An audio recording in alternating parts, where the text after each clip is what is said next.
하나님께서 저와 여러분에게 주시는 말씀은 출애굽기 15장 22절에서 27절 말씀입니다. 출애굽기 15장 22절에 27절. 제가 한 절, 여러분이 한 절 교독할까요? 모세가 홍해에서 이스라엘을 인도하매 그들이 나와서 수르 광야로 들어가서 거기서 사흘 길을 걸었으나 물을 얻지 못하고.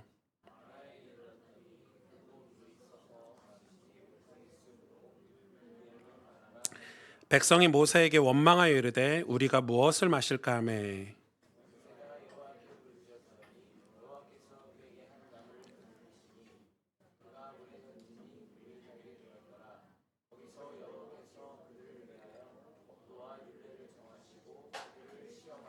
이르시되 너희가 너희 하나님 나 여호와의 말을 들어 순종하고 내가 보기에 의를 행하며 내 계명에 귀를 기울이며 내 모든 규례를 지키면 내가 애굽 사람에게 내린 모든 질병 중 하나도 너희에게 내리지 아니하리니 나는 너희를 치료하는 여호와임이라.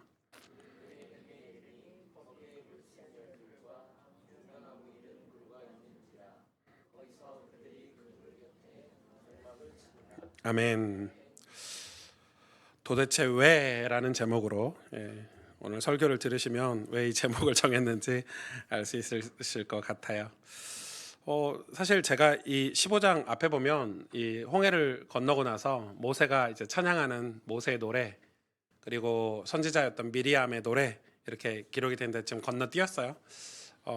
이 건너뛰었지만 그래도 19절, 20절 그 어떻게 찬양하고 어떻게 하나님께 예배했는지를 좀 보려고 하는데, 19절, 20절. 바로의 말과 병거와 마병이 함께 바다에 들어가며 여호와께서 바닷물을 그들 위에 되돌려 흐르게 하셨으나 이스라엘 자손은 바다 가운데서 마른 땅으로 지나간지라. 아론의 누이 선지자 미리암이 손에 소고를 잡으매 모든 여인도 그를 따라 나오며 소고를 잡고 춤추니. 완전 파티죠. 네. 출애굽하고 나서 이스라엘 백성이 너무 신나고, 왜냐하면 그 무서웠던 적들을 다 수장시켰고 홍해를 안전하게 건넜으니까. 거의 여자들이 나와서 지금 찬양하고 춤췄다는 말은 200만 명이 다 하나님을 찬양하고 예배하고 춤췄다라고 이해할 수 있겠죠. 이렇게 하나님 하신 일에 대해서 감격하고 또 신나게 찬양했는데, 오늘 본문을 보니까 왜? 오늘 본문에 보니까 왜? 22절에 보면은 모세가 홍해에서 이스라엘을 인도하며 그들이 나와서 수르 광야로 들어가서 거기서 사흘 길, 3일을 걸은 거죠.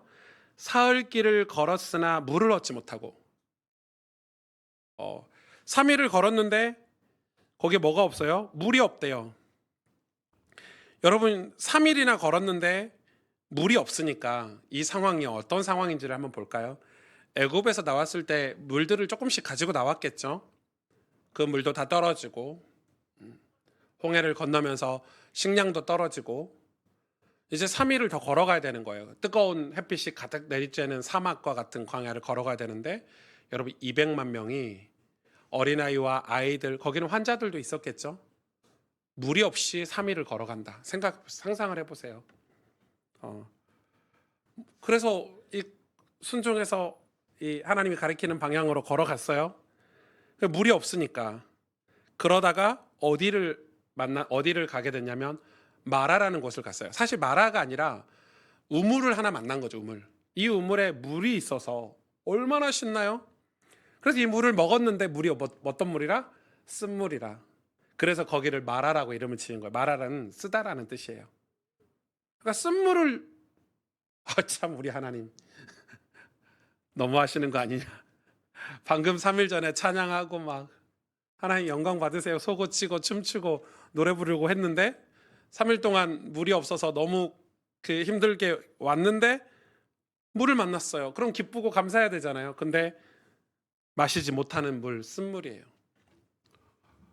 야, 여러분, 이게 참 어떻게 설교를 해야 될지 모르겠어요. 이게 신앙생활인가? 이렇게 생각이 들어요. 아니, 구원 받았잖아요. 이제 애굽에서 벗어났는데 좀 적당히 축복하시고 좀 적당히 하나님이 채워주셔서 가나안 가게 하시면 안 되나? 이 홍해 뒤 마라를 만난 거예요. 여러분, 여기서 우리는 이 문제를 믿음으로 푸는 방법을 배워야 돼요. 이것은 무엇을 말하는 거죠? 문제 앞에 실망과 낙담을 할 것이 아니라 믿음으로, 기도로 푸는 방법을 우리에게 가르쳐 주시는 거예요. 사실 그들은 홍해라는 걸 경험했잖아요. 그런 하나님의 백성이라면, 기적을 봤던 백성이라면 불평이 아니라 호소를 했어야죠. 하나님 왜 이러십니까? 그리고 원망이 아니라 탄원을 했어야죠. 왜? 하나님이 애굽에서 자기들을 건져 내오시고 보호하시고 홍해를 다 건너고 애굽 군대가 다 수장된 걸 본 사람들이기 때문에, 쉽게 말하면 구원받은 사람들이기 때문에 불평이 아니라 호소를 했어야 되고 원망이 아니라 탄원을 했어야 돼요. 이런 거죠. 아마 이랬을 것 같아요. 찬송과 환희가 있었잖아요. 얼마나 짜릿해요. 홍해를 건너왔으니까. 얼마나 짜릿했으면 여자들이 다 춤추고 난리 났겠어. 그 시절에 그 고대 근동지방에서 여자들이 이렇게 춤춘다는 걸 성경이 기록할 정도면 엄청 신난 일이에요. 그러면은 자기들 마음에 이런 마음이 들었을 거예요. 이제 앞으로 우리 인생길은 꽃길이야. 변화와 성장만 있을 거야. 저도 그랬거든요. 이 가스펠 교회 개척할 때 나는 꽃길만 생각했어요. 우리 교회는 변화와 성장만 있을 거야.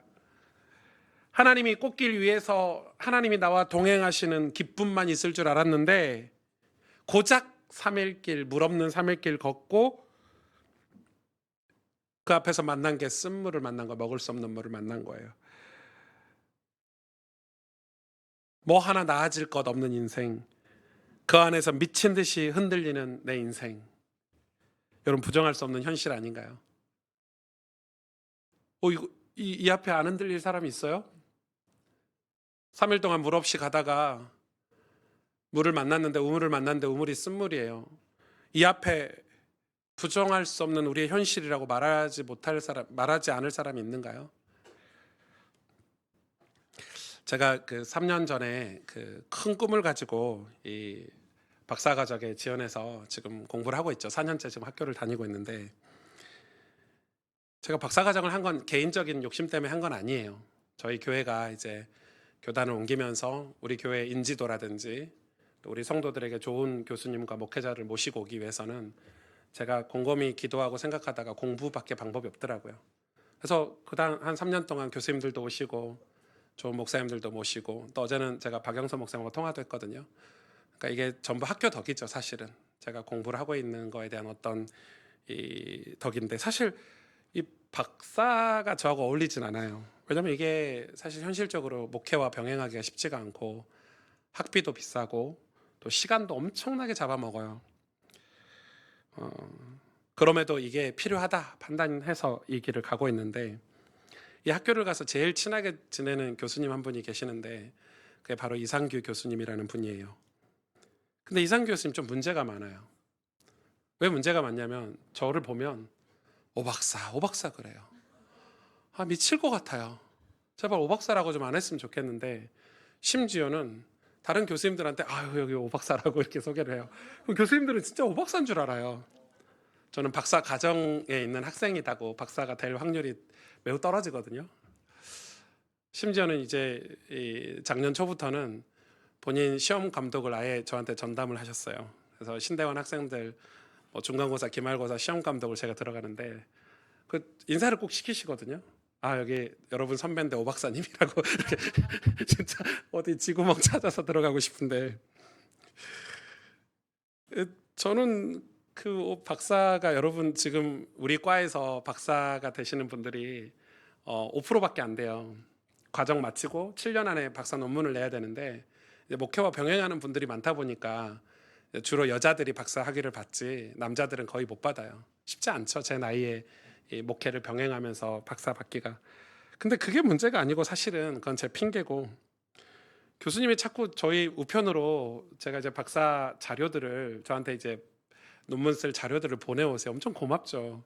그리고 와 신나게 이제 교수님 포장해가지고 이렇게 보내오시면, 열면 다 한문, 100% 한문, 100% 라틴어 이렇게 보내오세요. 그럼 저는 아무것도 모르는데 교수님 문자가 오세요. 카톡 이렇게 오셔서 목사님 내용 다 읽어봤어? 이렇게 물어봐요. 예? 제가 라틴어인데요. 라틴어를 한자도 모르거든요. 한문은 어떻게 알아요? 제가 한문을. 그래서 저희 매영 장로님한테 한문 이것 좀 음이라도 좀 달아달라고 부탁 몇 번 했는데 그것도 한두 번이지. 교수님은 그게 쉬운 사람이에요. 라틴어 술술 하시고요. 뭐 영어 뭐 헬라 히브리어 한문도 엄청 잘하세요. 저는 한 글자도 모르거든요. 그래서 제가 그런 생각이 들어요. 이건 하나님이 교수님과 나를 다르게 창조하셨다. 제 결론이에요. 다른 사람이다. 창조를 다르게 하셨다. 전혀 다르다. 다르게 쓰신다. 그래서 저는 교수님의 길을 갈 수 없다. 저는 다른 길을 찾아야 되겠다. 제가 큰 꿈을 가지고 학교에 입학했지만 이 박사라는 타이틀 앞에 제가 완전 마라의 쓴물이죠. 예. 완전 쓴물을 겪고 있는 거예요, 지금. 그 부정할 수 없는 현실이죠. 괴롭고 고달프고 이 고뇌의 연속입니다. 도대체 왜? 하나님은 뼛속 깊이 애굽을 의존하던 이스라엘 백성들의 삶의 방식을 고치길 원하셨어요. 여러분, 저도 그런 시간을 보내고 있고 우리 교회도 그런 시간을 보내고 있어요. 무엇에 의해 살고 무엇을 의존하면서 살아야 하는지를 다시 배워야 하는 거예요. 이스라엘 백성들은 애굽을 의존하고 살았었어요. 애굽의 방식에 의해서 살았어요. 그걸 이제 송두리째 빼내기를 원하시는 하나님이, 자, 오늘 15장 25절에 보면 법도와 율례를 정하시고 그들을 시험하실세 이렇게 기록하고 있어요. 여러분, 엄청난 말씀이에요. 지금 마라의 쓴물 앞에서 하나님이 이스라엘 백성을 광야의 스타트를 끊는 이 지점에서 법도와 율례, 법은 법이고 율례는 삶의 방식이잖아요. 그걸 새로 정하셔서 주신 거예요. 그리고 무슨 얘기를 하십니까? 그들을 시험한다 그랬어요. 근데 여기서 시험은 일반적인 템테이션이나 테스트가 아니라 프로브라고 돼 있어요. 영어 성경에. 증명하는 거예요. 증명하는 게 맞는, 증명으로 번역이 돼야 돼요. 하나님께서 이들이 믿음이 있는지 순종할 수 있는지 확인하고 있는 거예요. 너희가 나를 믿고 따르고 있는지를 지금 증명하기를 원하셨어요. 그러니까 이게 뭐죠? 이스라엘 백성들이 스스로 자기들의 믿음을 증명하기를 원하셨어요. 왜냐하면 현실적으로 보면 이스라엘 백성들은 애굽 사회는 어떤 사회죠? 도시죠. 그리고 농경 문화였어요. 농경 사회에서 430년이나 정착하며 살았어요. 그런데 그들을 꺼내서 광야에서 유목민의 사회를 지금 만드신 거잖아요. 텐트 치고 걷고 또 가다가 텐트 치고 걷고 또 가다가 텐트 치고 걷고. 지금 이 유목민의 사회는 이스라엘 백성들에게 너무 힘든 일이었어요. 그러나 하나님은 이스라엘에게 순례자의 삶을 가르치는 거예요. 즉 영적 유목민의 삶을 가르치는 거예요. 그 이유는 여러분 잘 들으셔야 돼요. 우리 주님이 끝내 우리를 정착시키기를 원하시는 곳에서 살 수 있도록 우리를 훈련시키시는 거예요. 우리가 정말 정착해서 살아야 될 곳으로 이끄셔서 거기에서 제대로 정착해서 살도록 하시는 훈련이에요. 하나님은 하나님 나라의 천국에 정착해서 살 수 있도록 우리를 이 땅에서 훈련하세요. 그래서 이 땅에서 정착하는 것들을 원치 않으세요. 뼛속 깊이 세상을 의존하고 세상의 방식으로 사는 것을 고치길 원하시는 거예요. 그래서 이 광야에서 필요한 것은 맵이 아니에요. 지도가 아니에요. 뭐죠? 나침판이에요. 지도가 필요가 없어요. 세상의 지도가 필요가 없어요. 세상에서 필요한 거는 하나님의 나침판이에요. 나침판만 있으면 돼요. 사실 저도 여러분이 보실 때는 너무 부족한 목사잖아요. 제가 제일 저를 잘 알고 있거든요. 하나님 앞에서는 더 그래요. 더 두려워요. 제가 우리 교회에서 설교를 하거나 우리 성도들을 양육하는 게 엄청 무서운 일이에요. 생각하면 더 무서워요. 내 양육 때문에, 내가 한 설교 때문에 우리 성도들이 구원의 길을 간다고? 믿음의 길을 간다고? 끔찍한 일이잖아요. 그 책임감이 어마무시해요. 그래서 제가 제 인생이 이렇게 떨려요. 부르르 떨고 있는 거예요. 두려우니까. 제 손가락도 떨려요. 그런데 손가락은 제대로 가르쳐야죠. 예수 그리스도를. 제 손가락은 천국을 제대로 가르쳐야죠. 나침판이 그러잖아요, 여러분. 나침반 바늘 보면 바르르 떨고 있는 거 아시죠? 근데 항상 바른 곳을 가리키죠. 그러니까 지금 우리는 떨고 있지만 올바른 방향으로 가나야 되는 거예요. 성경은 우리에게 그걸 얘기해 주고 있어요. 그래서 애굽에서의 삶의 방식과 총체적으로 결별하고 하나님의 백성으로 사는 삶을 배우기를 원하시는 거예요. 우리가 광야에 왜 나왔습니까? 마음껏 찬양하고 마음껏 울고 마음껏 기도하고 마음껏 고백하기 위해서 광야로 나왔잖아요. 출애굽기 15장 25절에 모세가 여호와께 부르짖더니 여호와께서 그에게 한 나무를 가리. 모세를 보세요. 여러분, 모세라고 해서 이 상황이 고통스럽지 않겠습니까? 모세는 여러분 물이 필요 없습니까? 모세는 한 30일 물 안 마셔도 됩니까? 모세도 3일 사막 그냥 걸어가면 오히려 모세가 제일 힘들죠. 나이가 80이 넘었으니까. 모세가 훨씬 힘듭니다. 마라의 쓴물이 모세는 먹었을 때 달까요? 여러분, 목사는 여러분처럼 뭐 이렇게 맛있는 거 안 먹고 싶을까요? 목사들은 뭐 어디 좀 다른가요? 저는 막 기도가 절로 되고 막 뭐 성경이 절로 익히고 그럴까요? 저도 엄청 힘듭니다. 성경 읽기 싫어 죽겠고요. 저도 가끔은 기도 좀 패스했으면 좋겠어요. 안 하고 싶을 때가 있어요. 저도 똑같아요. 모세는 안 힘들었을까요? 심지어 모세는 불과 3일 전에 자기를 영웅시했던 사람들이 불평하고 원망하고 따지는 모습을 보면서 고통스러웠을 거예요. 모세는 그 고통을 주님 앞에 쏟아놓습니다. 여호와께 부르짖더니 모세는 이 문제를 믿음으로 푸는 거예요. 매우 단순하죠. 고통 속에서 우리는 믿음의 공식을 고통 속에 대입을 할 줄 알아야 돼요. 믿음의 공식을 우리의 문제에 대입할 줄 알아야 돼요. 이렇게 할 때 주님은 곧바로 응답하십니다. 어떤 믿음의 공식이죠? 하나님은 모세에게 한 나무를 물에 던지라고 하십니다. 이 나무를 물에 던지고 나니 쓴물이 어떻게 됐어요? 달아졌어요. 단물이 됐어요. 마실 수 없는 물이 마실 수 있는 물이 된 거예요. 이 나무는 예수 그리스도의 십자가를 상징합니다. 3일 길을 걸어왔죠. 그리고 쓴물이죠. 그리고 이 나무를 집어 던졌더니 단물이 됐죠. 이게 십자가를 상징하는데 여러분, 십자가를 던졌더니 어떻게 되었죠? 그 물이 단물이 됐어요. 무려 200만 명이 넘는 이스라엘 백성들의 갈증을 즉각적으로 해결해 주었어요. 왜 쓴물을 만나고 나서 단물을 주셨을까? 처음부터 단물을 줬으면 안 되나? 이렇게 했더니 칼빈이, 종교개혁자 칼빈이 이 본문에 대해서 이렇게 주석을 했어요. 하나님께서는 단물을 먼저 주실 수도 있으셨다. 그러나 하나님은 쓴물로서 그들 속에 잠복해 있는 쓴 뿌리를 뽑아내길 원하셨다. 이렇게 기록합니다. 이스라엘 백성 홍해를 건너와서 하나님 찬양했지만 여전히 그들 마음속에는 쓴뿌리가 있었다는 거예요. 변화되지 않은 죄성, 악한 생각들, 악한 계획들이 그들 속에 있어서 하나님이 칼빈의 말에 의하면 하나님이 그 쓴뿌리를 뽑아내기 위해서 쓴물을 먼저 주셨다, 단물보다.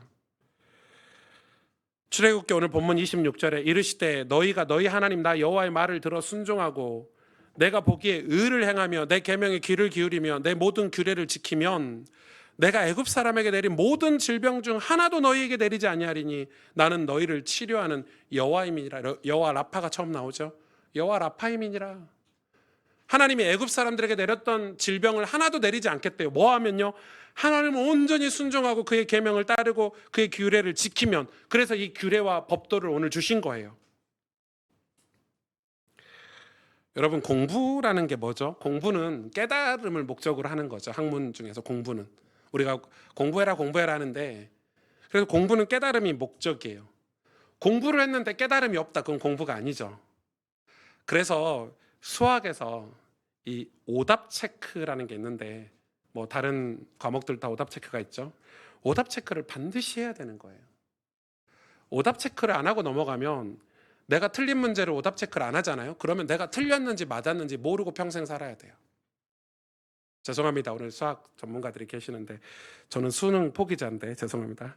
수학 포기자인데 수능은 포기 안 했어요. 수포자인데 제가 수학을 예로 들어서 죄송합니다. 근데 여기서 증명은 이 마라의 쓴물에서 증명은 오답 체크죠. 오답 체크. 이스라엘 백성들은 홍해를 건너고 기적을 겪으면서 어떻게 생각을 했냐면, 나는 괜찮은 사람이구나, 나는 의로운 사람이구나, 나는 너무 멋진 사람이구나 라고 생각했어요. 그래서 그 은혜가 유지돼야 되잖아요. 그 은혜가 계속돼야 되잖아요. 그러려면 적극적으로 해야 할 일이 있구나라고 지금 하나님 가르쳐 주시는 거예요. 그래야 단물이 되는구나. 쓴물이. 그런데 홍해를 건너서 그 적극적으로 해야 될 일을 하지 않으면 여전히 홍해는 건너서 괜찮은 사람이 된 줄 착각만 하고 산다는 거예요. 그게 뭐예요? 십자가예요. 어쩌면 십자가를 통과하지 않고서는 어느 것도 가능하지 않는 삶이구나. 여러분 이걸 깨닫는 거예요. 여러분 이 삶을 여러분 고단하게 생각하지 마시길 바랍니다. 이 삶은 생명의 삶이고 구원의 삶이기 때문입니다. 예수님을 통과해서 살아야 하는 믿음의 삶입니다. 예수님을 통해서 충족되는 삶, 그것이 바로 여호와의 치유입니다. 여호와 라파입니다. 우리는 결혼만 할 수 있다면, 학교만 들어갈 수 있다면, 이 문제만 해결될 수 있다면 이렇게 생각하지만 여러분, 우리의 모든 삶의 영역은 십자가를 통해서만 단물이 됩니다. 갈증이 사라집니다. 그래서 십자가를 문제 앞에 던져야 합니다. 예수님을 문제에 던져야 합니다. 쓰디쓴 우리 마음의 문제를 예수님을 던져야 합니다. 부부 사이에도, 부모 자녀 사이에도, 연인 사이에도, 모든 사이에도 마찬가지입니다. 이 마라는 우물이 있는 우리 자신입니다. 이 교부들이 우리 마음을 우물이라고 표현을 많이 했거든요. 우리 마음이 우물이잖아요. 이 마라는 우물이 있는 우리 마음, 우리 자신이에요. 마라가 쓴물을 내는, 이 우물이 쓴물을 내는 것은 우리의 모습이죠. 여러분, 우리도 우리 마음에서 쓴물을 내잖아요. 교만한 냉소주의, 교만한 현실주의, 불평, 불만, 낙심과 우울, 두려움에 사로잡힌 상상력과 같은 것들. 제 얘기가 아니에요. 칼빈도 이런 얘기를 했고 쯔빙글리도 이런 얘기를 했어요. 그것이 말이 되고 삶이 돼요. 그러니까 이런 쓴물을 갖고 있는 우리 마음이 주변 사람들에게, 우리 이웃에게 쓴물을 계속 주고 있는 거예요. 말로, 삶으로. 이 물은 결코 생명을 낼 수가 없어요. 그래서 우리 마음에 십자가를 던져야 되는 거예요. 그래서 우리 마음의 우물에 쓴물만 내고 있는 우리 인생에 예수의 십자가를 던져야 우리의 마음에서 생수가 흘러나올 수 있는 거예요. 예수님이 얘기하셨어요. 모세가, 요한복음 7장 19절, 모세가 너희에게 율법을 주지 아니하였느냐. 여러분 이거 잘 보셔야 돼요. 모세가 너희에게 율법 준 게 오늘 마라의 쓴물에서 율법을 줬잖아요. 모세가 너희에게 율법을 처음으로 준 게 지금 마라의 쓴물이에요. 시내산이 아니라. 오늘 너희에게 율법을 주지 아니하였느냐. 너희 중에 율법을 지키는 자가 없도다. 누구 보고요? 지금 유대인들 보고, 바리새인들 보고. 그러면서 뭐라고 합니까? 너희가 어찌하여 나를 죽이려 하느냐. 왜? 이 율법은, 마라의 쓴물에서의 율법은 뭐였죠? 예수 그리스도였잖아요. 근데 그 율법을 받은 적이 없는 거예요. 이스라엘 백성들은 11조를 잘하고 기도를 하루에 5번씩 하고 율법적인 삶을 얘기한 거지. 자기들의 전통과 어떤 그 관습을 얘기한 거지. 구약의 율법은 전부 다 우리를 살리고 우리 쓴물을 단물되게 하는 예수 그리스도 십자가를 가리키고 있어요, 여러분. 그래서 요한복음 7장 37절 38절에 예수님이 이렇게 얘기합니다. 누구든지 목마르죠. 3일 동안 걸었으니까. 내게로 와라. 내게로 와라. 내게로 와서 마시라. 나를 믿는 자는 성경의 이름과 같이 그 배에서 생수의 강이 흘러나오리라. 아멘. 예수님이 구약을 다 인용해서 지금 말씀하시는 거예요. 쓴물을 내는 우리 배에 예수 십자가를 던지면 그 우물에 이제 생수가 흘러나오는 거예요. 이런 치유의 은혜가 여러분에게 있길 주님의 이름으로 축복합니다. 정말 여호와 라파가 되길 축복합니다. 그런데 오늘 본문 마지막 절에 27절에 보니까 그들이 엘림에 이르니, 참 재밌죠. 거기에 물샘 12과, 지금 마라의 샘 한 개 때문에 그 고생을 했는데 물샘 12과 종려나무 이른 그루가 있는데 오아시스가 있죠. 지도 한번 보실래요? 이 마라에서 엘림까지의 거리가 제가 재보니 그 지도를 보니까 10km밖에 안 돼요. 왜 마라에서 그 고생을 한 거야? 엘림으로 바로 갔으면 10km면 금방 가잖아요. 예를 들어서 뭐 몇 시간만 더 걸어가면 되잖아요. 그러면 거기는 샘이 12개가 있고 종려나무가 70그루나 있는데 왜 마라에서 쓴물을 만나게 했을까? 그냥 거기를 패스하고 갔었으면 얼마나 좋았을까? 이런 생각이 제가 들더라고요. 그리고 거기에 하나님은 장막을 치게 하셨어요. 마라의 단물에 장막을 쳐도 되는데 엘림까지 가게 하신 거예요. 엘림은 의미 있는 장소죠. 여기서 이샘 12개는 12지파를 상징하고 종려나무 70그루는 이스라엘 70인 장로를 상징해요. 하나님 나라를 상징해요. 이 땅에서의 교회를 상징하죠. 사막에서 태양으로 지친 그들에게 이 엘림은 얼마나 큰 안식이고 평안이고, 이 생명샘이 주님인데 이 주님을 만나고 나서 예수님으로 쓴물이 단물이 된 사람들이 이제 12지파가 되고 70인 장로가 되어서 생명수를 세상에 나누어 주는 나라가 되게 하신 거예요. 하나님 나라가 되게 하신 거예요. 그것이 이스라엘 백성들이 경험하기를 원하셨던 하나님의 뜻이었어요. 그런데 여기서 우리는 한 가지 짚고 넘어가야 돼요. 저와 여러분, 우리 모두는 이 엘림이 꿈이잖아요. 저도 이 엘림이 꿈이에요. 저는 우리 교회가 부흥했으면 좋겠고 오아시스 같은 존재가 됐으면 좋겠어요. 그런데 성경은 엘림이 꿈인 저와 여러분에게 마라를 얘기해요. 우리의 믿음을 증명을 해야 된다 이거예요. 십자가를 우리 마음에 던지고 십자가를 우리 인생에 던지는 그 증명의 시간이 필요한 거예요. 다시 말해서 믿음의 레슨을 받아야 해요.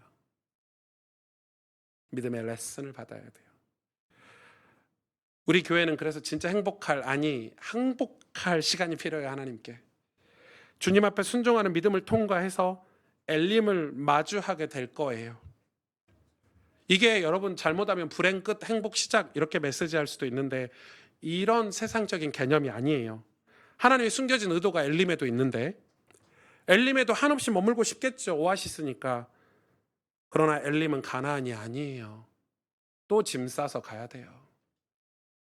엘림은 이런 거예요. 우리 교회가 부흥하고 여러분의 가정이 다 구원받고 믿음으로 성장하고 축복받아서 축복된 장로 가정, 축복된 권사 가정, 축복된 목사 가정이 되고, 그래서 나누고 베풀고 전도하고 선교하는 게 엘림이잖아요.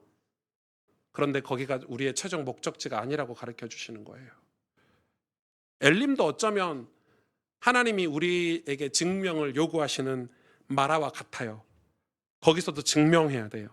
오히려 엘림이 우리에게 더 큰 시험이고 어려운 깨달음일 수 있어요. 하나님은 우리가 진짜 멋진 교회가 되길 원하시고 멋진 신앙 공동체가 되길 원하세요. 그러려면 우리는 마라라는 과정을 충실히 통과해야 돼요. 우리 마음에서 쓴물을 내고 있는 우리 인생이 예수님을 집어 던져서, 십자가를 집어 던져서 단물을 내는 인생이 돼야 된다는 거예요. 마주하고 부딪히면서 모세처럼 하나님 앞에 부르짖으면서 믿음의 공식을 대입시키면서 그렇게 우리는 변화돼야 돼요. 그래서 반드시 성장하고 성숙한 엘림 공동체가 돼야 돼요. 그런데 거기에 머물러서도 안 돼요. 저는 이게 목회를 좀 이제 나이가 차고 이러다 보니까 많이 보잖아요. 진짜 힘들고 어려울 때 막 신앙생활 잘하시는 분들 많으세요. 막 교회가 힘들고 어려울 때 교회를 지켜주신 분들. 그런데 교회가 평안하고 부흥하고 자기 할 일이 좀 사라지고 이러면 신앙을 잃어버리는 경우가 종종 있어요. 왜 그렇죠? 나침판을 잃어버려서 그래요. 천국을 잃어버려서 그래요.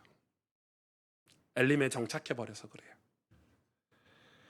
마라의 쓴물이 십자가로 인해 단물이 되는 믿음이 증명되는 삶을 통해서 우리는 엘림의 삶을 꿈꿔야 돼요. 맞아요. 틀린 게 아니에요. 그러나 그 엘림도 우리에게 최종 목적지는 정착지는 아니에요. 우리는 천성을 향해 믿음의 길을 가야 돼요. 그래서 최후 승리를 얻어야 돼요. 끝끝내 승리하는 신앙인이 돼야 되고 교회가 돼야 돼요. 여러분, 오늘 말씀은 별 말씀 아니지만 이 마라의 쓴물이 우리 인생에서 하나님 앞에 증명해야 될 시간이에요. 저는 제 마음에서 왜 이렇게 쓴물이 나오지? 그게 말이 되고 삶이 돼서 예수님의 십자가가 내 마음속에, 내 우물 속에 들어가지 않은 거죠. 여러분 삶에 이 예수님 그리스도의 십자가가 이렇게 집어 던지는 사건들이 계속되기를 축복하고, 그래서 이제 단물된 인생이, 하나님은 이제 남에게 베풀 수 있는 오아시스와 같은 공동체를 우리에게 허락하실 거예요. 그런데 그것도 우리에게는 최종 종착지가 아니에요. 우리는 이 주님이 성경이 가르치라고 하신 곳을 향해서 뚜벅뚜벅 믿음의 걸음을 걸어가야 돼요. 함께 기도하겠습니다.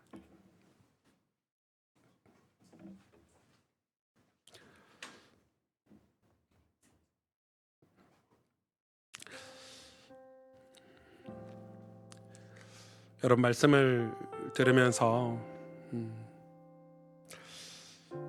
저는 제 삶이 찬송과 환희가 있었고, 그리고 변화와 성장만 있을 줄 알았는데, 진짜 꽃길 위에서 하나님 날 사랑하시니까 동행하는 기쁨만 있을 줄 알았는데, 이 십자가를 경험하게 하시는 시간들이, 십자가를 통과하고 그 십자가를 내 마음에, 내 인생에 집어 던지는 그 마라의 쓴물이 있다는 걸 이제 알게 됐어요. 저는 늘 엘림을 꿈꿨거든요. 오아시스 같은 축복된 삶을 꿈꿨는데, 하나님이 이 과정을 우리에게 충실하게 이행하도록 우리를 연단하시고 우리에게 믿음을 요구하신다는 사실을 알게 됐어요. 여러분 우리 모두가 다 지금 그런 상황 아닙니까? 그래서 하나님은 뼛속 깊이 세상의 방식으로 살고 있는 우리가 이제 영원히 천국에서 정착하며 살도록 이 땅에서 순례자의 삶을 살기를 원하시고, 영적인 유목민의 삶을 살기를 원하시는 거예요. 우리가 그래서 일주일 동안 세상에 있다가도 또 짐 싸서 예배 주일날 오고, 마음의 짐을 싸서 이곳에서 하나님을 예배하고 주님을 가까이 하고 회개하고, 또 세상에 살아가면서 우리가 마라의 단물을 세상에 흘려보내는 오아시스 같은 삶을 살기를 원하시는 거예요. 저는 신앙생활 하면서 이런 말씀들을 묵상하면서 얼마나 삶에 큰 안식과 기쁨이 있는지 모르겠어요. 그런데 뭐가 힘드냐면, 모세처럼 나무를 이렇게 우물에 던지는 게 힘들더라고요. 예수님의 십자가를 문제 앞에 믿음의 공식을 대입시키는 게 그렇게 힘들더라고요.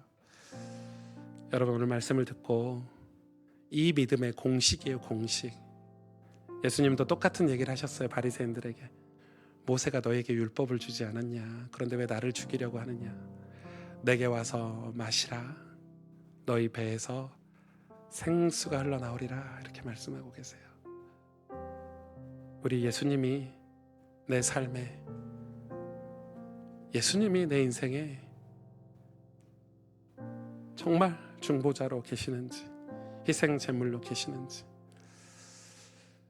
주님 우리를 완전히 치유하시는 게 그 예수로 말미암아 치유될 수밖에 없는데, 우리 오늘 이 믿음, 이 말씀 가지고 주님 우리가 마라의 쓴물이 단물이 되는 예수 그리스도의 십자가를 경험하기를 원합니다.